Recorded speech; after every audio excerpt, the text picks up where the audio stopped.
I guess I'm calling this my auxiliary leg day. Today is hamstrings and calf day. I don't do my hamstrings on the same day as quads right now, so today's the day. Pretty sweet workout, hamstrings and calves. Come join me.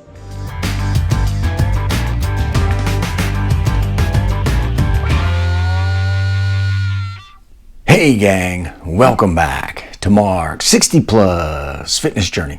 Okay, today is day 3 of my current 5-day workout program. Pretty light day. It is hamstrings and calves. Seems like an odd combination, I'll grant you, but I don't do hamstrings on the same day I do quads in this current program, so I have a dedicated day for that, and that day is today. So it's hamstrings, and I also include my calf work on this day. So why don't you join me? We'll go to the gym, get the workout in, and then do a little recap at the end. Let's go do it. Alrighty, off we go. Now I'm starting today's hamstring and calf workout with a calf workout.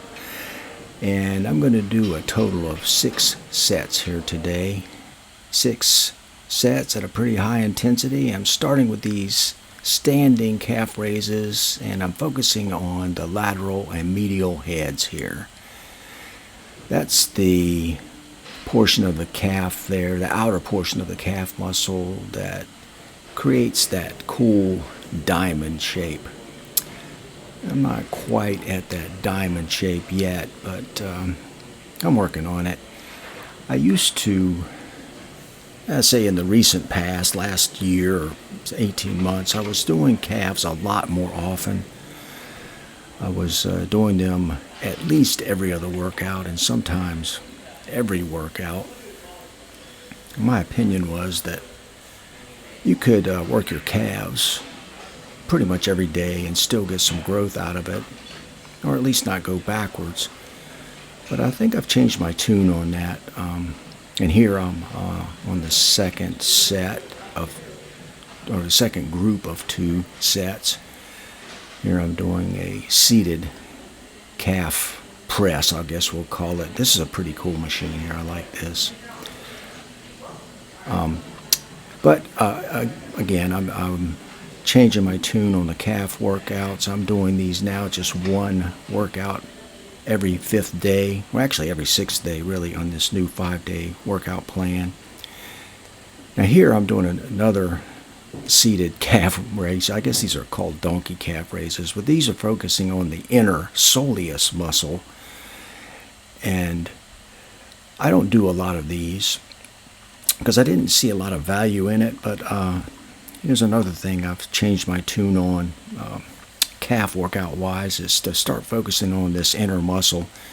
The soleus muscle lies underneath the medial and lateral heads, and I think that needs to be focused on a little bit too, just to give the calf muscle a big fuller and stronger workout. Now here I'm also going to do 2 sets, and here I'm going to do them in the 15-ish rep range. And you'll notice that I'm doing all of these at an RPE of 9+. Now, if you're not familiar with RPE, that means rate of perceived effort. It's a scale of 1 to 10, 10 being the hardest, 10 meaning that you pretty much work to failure. So 9+ is pretty close to failure on each one of these sets. So there you go. That was 6 sets, 6 good sets of calf work at a pretty high intensity level, 9+ on the RPE scale. So now I'm moving into my hamstring work here. Here's the first 2 sets of laying or lying leg curls. And again, I'm going to do this in the the 12-ish rep range. And I want to keep it at a high intensity level so it's to failure or very near. This lying hamstring or leg curl is one of my favorite machines of anything I do, not just hamstring day, but in general. This thing just feels awesome. Not only do I get a good contraction here, but it also hits my glutes to a degree, which is good.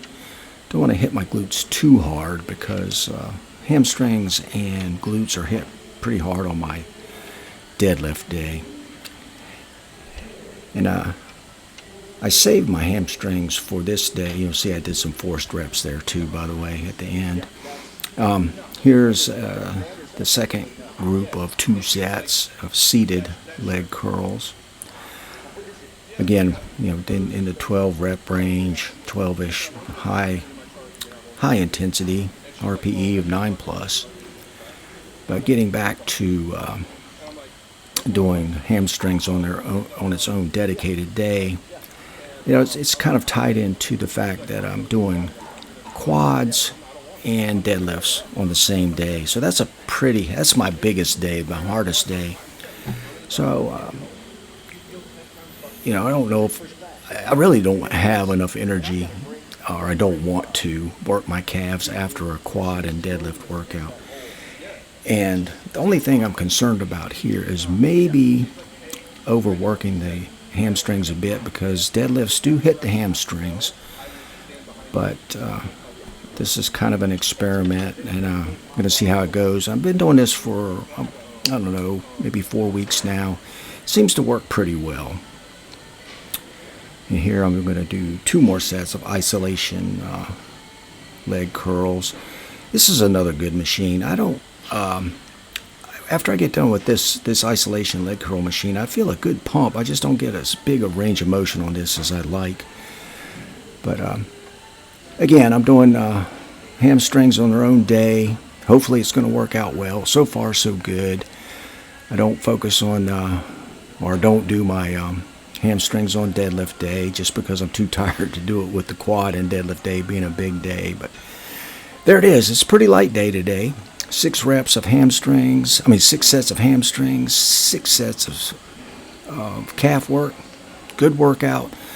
Pretty easy day, but still at a high intensity. It was a good one, and I really appreciate you hanging out with me. Thank you. Well, there you have it. Day 3 of my current 5-day workout program, hamstrings and calves. A little odd of a combination, I'll grant you, but I think it works out well in this current 5-day workout program. 6 sets of hamstring work, 6 sets of calf work. Not a lot of volume, pretty easy day, but what I did do was intense. It's a good workout. And I also want to say thank you so very much for joining me. I always say this, but I don't want you to forget that I really do appreciate you having taken the time to be here. And if you do me one more favor, or 2 or 3, hit that like button. Share this with your friends. Hit that notification bell. And if you haven't, consider subscribing. We would love to have you here. This is a cool group, so come join us. That would be awesome. And I guess, as always, with that, I'll just say, until next time, go get 'em. Mark out.